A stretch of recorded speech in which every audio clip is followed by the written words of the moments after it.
Last week, you met some of the survivors themselves, but what about those who've been helping them along the way? We want to introduce you to two advocates who have been making a difference throughout the deaf community. The first man we sat down with is still helping victims in his area and has asked that we keep his identity anonymous. Fighting for victims now has made 24/7 access even more important. Anytime, immediately, no matter what time of night it is, not just normal business hours. During his advocacy, he has experienced the struggles of lack of understanding from hearing domestic violence agencies. What I often see happening is really early in the morning, like 4 or 5 a.m., there's an emergency. They'll need to contact the hotline, so they'll give me the phone number to the hearing domestic violence hotline, but the connection usually isn't good and we struggle to get through. Waiting with a domestic violence victim for hours while they get help from an organization is what we would call advocacy, but what this man calls just doing what's needed. I don't consider myself to be anything special.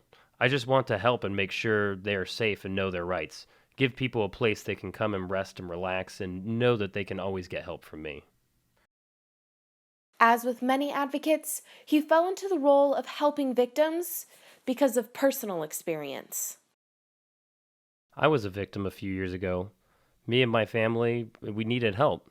Then a friend I knew through word of mouth, he wasn't involved in any type of domestic violence advocacy organization or anything like that, but he helped us. So now that's what I do. This advocate is not part of an agency, but the problems he's faced are still problematic to the hundreds of deaf domestic violence agencies out there, even with their added resources. When deaf advocates must leave, the experience for deaf callers is different. Rochelle Greenwell is an advocate who works with the Deaf and Hard of Hearing Center in Salinas, California.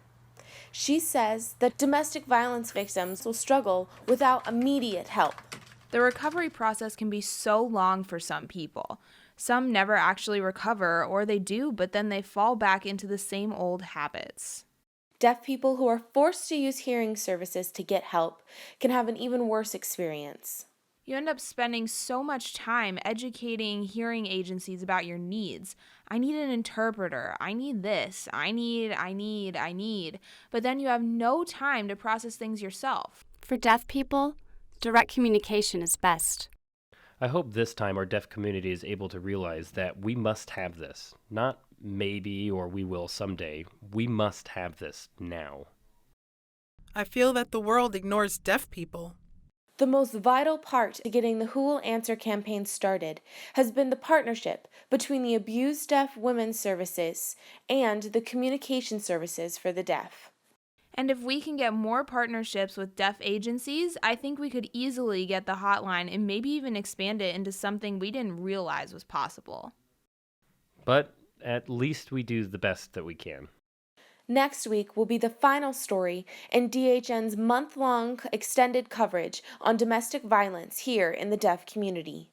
We will discuss community accountability and what you can do to help. Until then, you can help end violence in the deaf community by donating even just $1 to the Who Will Answer campaign at whowillanswer.org. If you or somebody you know is experiencing violence, please call the National Deaf Hotline at 1-855-182-1001. Or you can visit the Abused Deaf Women's Advocacy Services at aidwas.org.